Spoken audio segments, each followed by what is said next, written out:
Bonjour à tous, j'espère que vous allez bien. On se retrouve aujourd'hui pour réaliser un magnifique sac au crochet tunisien.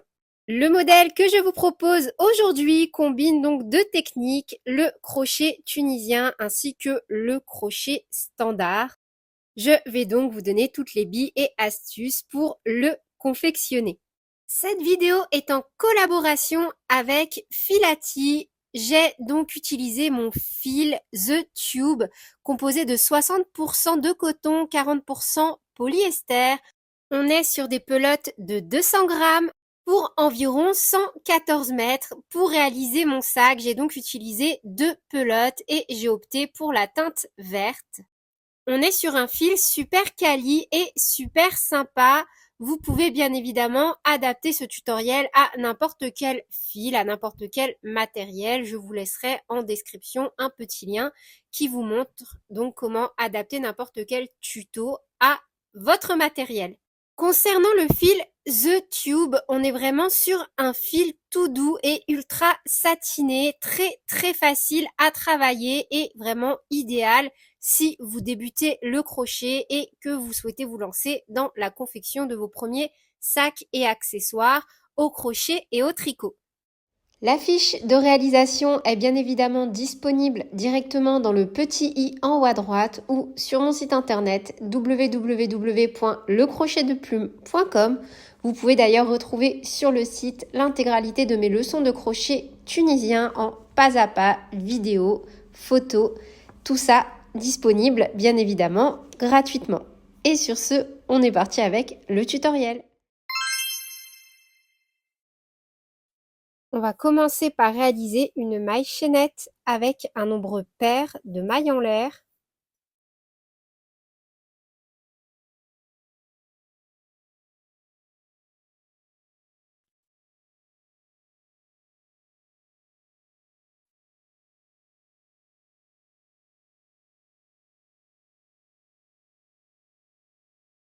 Maille en l'air. Je saute la première, je tourne ma chaînette, je viens bien travailler seulement dans les brins arrière, comme ceci, ni dans le brin avant ni dans le brin arrière, mais vraiment au niveau du brin qui est derrière, à l'arrière de notre chaînette, et on relève toutes nos mailles. On doit donc avoir un total de 26 boucles sur le crochet. 1, 2, 3, 4, 5, 6. Une fois qu'on a levé toutes nos mailles, une maille en l'air pour venir lever le rang, puis on vient faire un jeté et on passe à travers deux boucles par deux boucles. Donc un jeté, on passe à travers deux boucles. Hop. Un jeté, on passe à travers deux boucles. Jusqu'à ce qu'il ne reste plus qu'une seule boucle sur le crochet.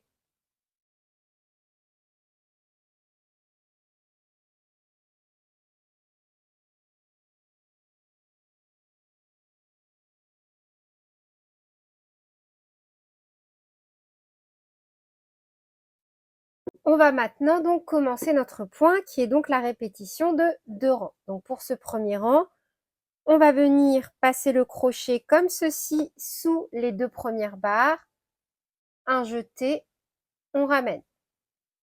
Un jeté, on maintient avec l'index le fil sur le crochet et on va tout simplement répéter sur tout le rang. On passe le crochet de la droite vers la gauche sous deux barres. On ramène une boucle. Un jeté, on maintient la boucle et on répète.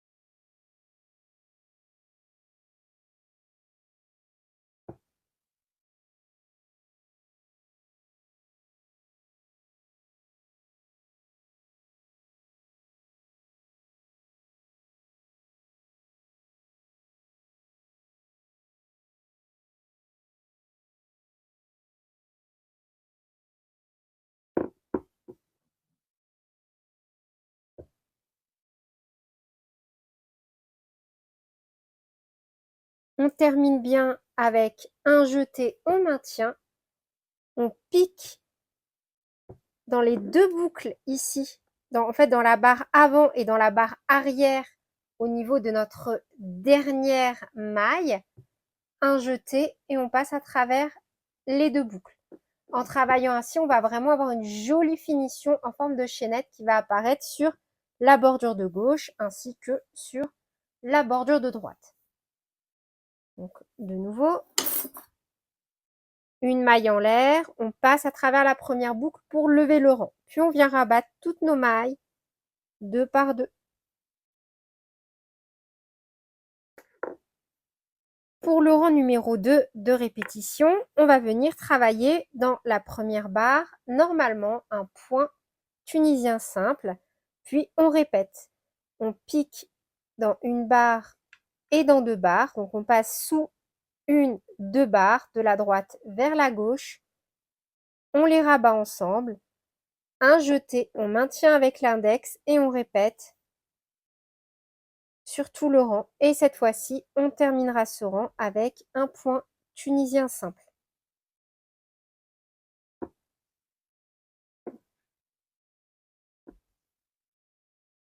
Et on termine donc on n'oublie pas le jeté. Dans l'avant-dernière, un point tunisien simple. Puis cette fois-ci, on termine en piquant de nouveau dans les deux brins ici. Dans la barre avant et arrière, un jeté, on passe le crochet. Une maille en l'air pour lever le rang, puis on vient rabattre toutes nos mailles deux par deux.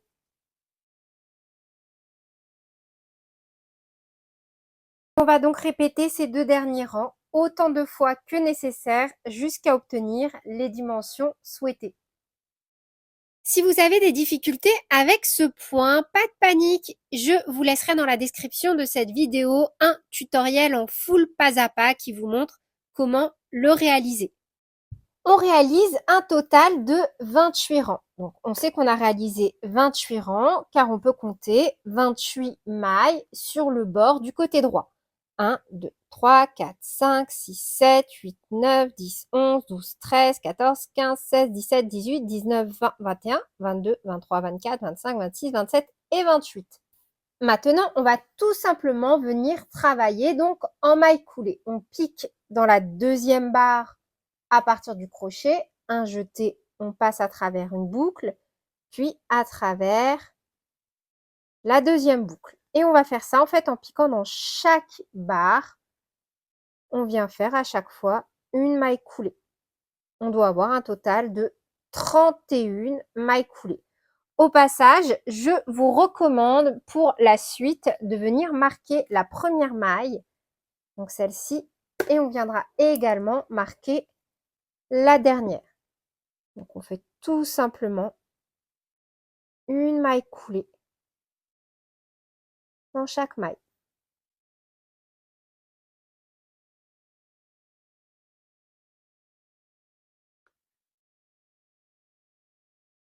Et au niveau donc des deux barres du bord, on termine également avec une maille coulée.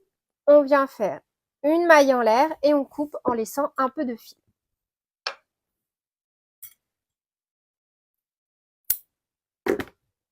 Et idem, je vous recommande donc de venir marquer la dernière maille coulée réalisée.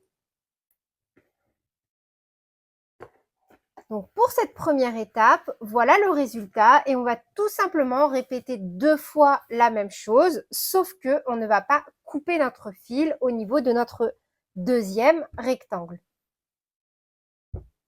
Une fois donc vos deux rectangles terminés, je vais les mesurer. Vous devez avoir donc deux rectangles de 26 cm de largeur sur environ 30 cm de hauteur. Donc moi, à partir de là, je vais venir effectuer un petit blocage à vapeur.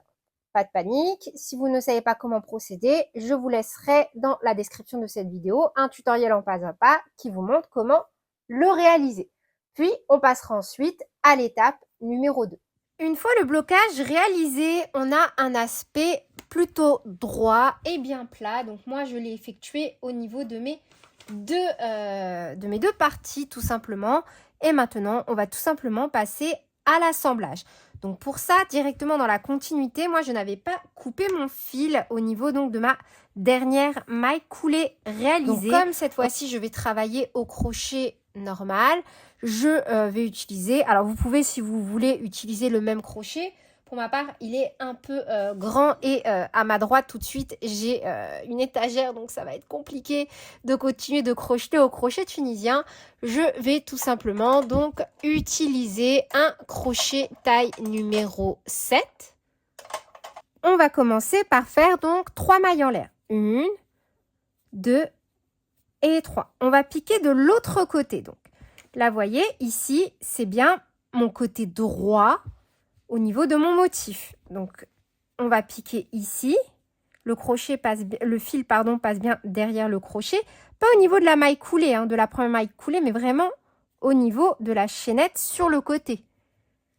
Et on vient faire donc une maille coulée. Dans la maille suivante, une maille coulée. On saute ces 2 mailles coulées, 1, 2. On vient travailler à l'arrière. Voilà, hop, comme ceci. On vient vraiment chercher le brin, comme quand on a fait la chaînette initiale de toute façon, à l'arrière. Et on fait 3 mailles serrées. 1, 2 et 3. Et on fait tout simplement la même chose de l'autre côté. Vous voyez là au niveau de notre première chaînette ici, on peut les compter. Normalement, ça doit être la numéro 28. Donc moi, je vais repartir à partir du bas. 1, 2, 3, 4, 5, 6, 7, 8, 9, 10, 11, 12, 13, 14, 15, 16, 17, 18, 19, 20, 21, 22, 23, 24, 25, 26, 27 et 28. Et on vient faire une maille coulée dans la maille suivante, une maille coulée. On ne fait jamais 2 fois une maille coulée dans la même maille. Si vous voulez, vous pouvez même mettre des petits marqueurs ici sur la prochaine, sur la suivante, pour être sûr de ne pas vous tromper. On tourne. Le fil est bien à chaque fois derrière, comme ceci. On saute les 2 mailles coulées, 1, 2. On pique cette fois-ci dans les 2 brins. Et on refait 3 mailles serrées sur les 3 mailles serrées du rang précédent. 1, 2 et 3. De nouveau, donc jamais 2 fois dans la même maille. Donc dans la maille suivante, une maille coulée et dans la maille suivante, une maille coulée. Donc de nouveau, on saute les 2 mailles coulées et on vient refaire une maille serrée sur chaque maille serrée du rang précédent. De nouveau, 2 mailles coulées sur le bord, 1, 2, on tourne. On saute les 2 mailles coulées que l'on vient de faire, 1, 2, une maille serrée sur chaque maille serrée du rang précédent. Et on fait ça donc sur toute la longueur.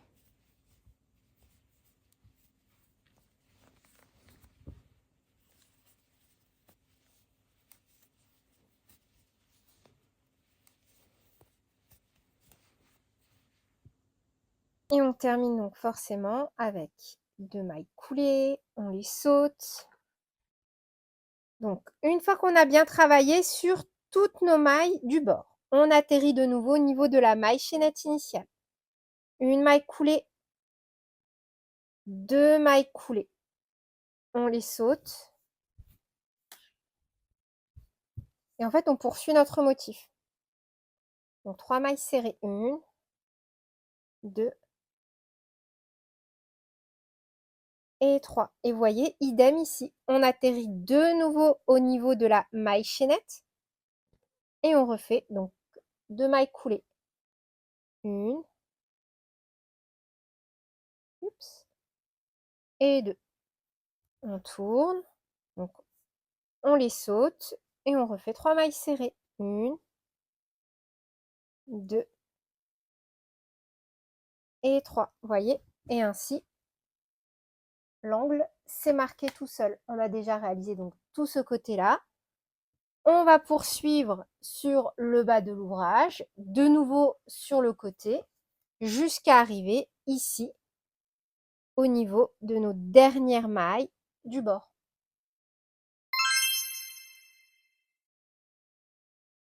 Une fois qu'on a terminé donc nos 3 dernières mailles serrées, au niveau de notre petit marqueur, vous voyez au niveau des mailles que l'on avait marquées, donc de la première maille coulée,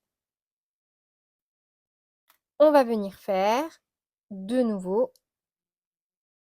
une maille coulée que l'on vient marquer. Et on va déjà faire un total donc de 31 mailles coulées. Donc on en a fait 1, 2, 3, 4 et 31. On va ensuite venir travailler dans les 3 mailles serrées du bord. 1,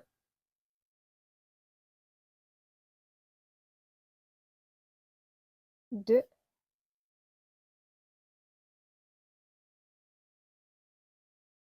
et 3.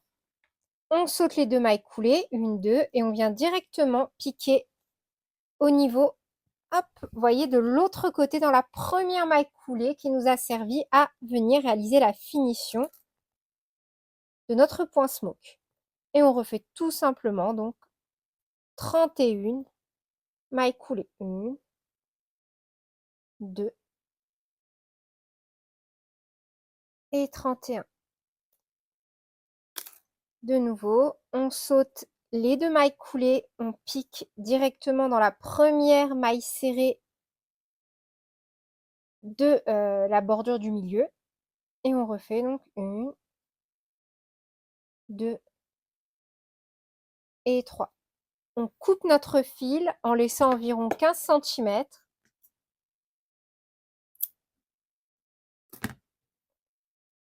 Et on va venir donc passer un crochet comme ceci sous les 2 brins de la première maille, récupérer le fil, puis on passe le crochet du bas vers le haut sous la dernière maille, à l'intérieur de la dernière maille coulée, pardon, on récupère le fil et on le passe. On vient donc de créer une fausse maille et ainsi on a 0 démarcation. On va cacher notre fil en faisant un peu plus bas un petit nœud pour sécuriser. Alors ne tirez pas trop avant le petit nœud pour ne pas justement venir trop serrer ici et casser l'harmonie du motif. Une fois la bordure terminée, voilà le résultat. Maintenant, donc moi je vais venir fixer des anses. Ce sont des anses de 40 cm, j'en ai 2 pièces. Et je vais tout simplement donc venir les coudre avec du fil de nylon pour venir donc finir mon ouvrage. Bien évidemment, vous pouvez utiliser le matériel de votre choix. Pourquoi pas même venir réaliser vos propres anses. Je vous laisserai dans la description de cette vidéo un tutoriel en pas à pas qui vous montre comment réaliser un cordon roumain. Moi, perso, vous voyez, il me restait vraiment pas beaucoup de fil. J'ai pas eu envie de prendre le risque. Voilà, je suis sûre et certaine qu'avec ce reste de fil, je n'aurais pas pu venir réaliser un cordon roumain. Du moins, il aurait été vraiment court et ça n'aurait pas rendu l'effet que je souhaite. Donc, ma foi, je suis retombée sur ces anciennes petites anses et je trouvais que ça allait vraiment super bien avec la couleur. Donc, je vais tout simplement venir les fixer comme ceci sur mon sac. Et voilà, c'est tout pour cette vidéo. J'espère qu'elle vous aura plu. Sur ce, je vous fais plein de bisous. Prenez bien soin de vous et à très bientôt pour de nouveaux tutoriels. Salut!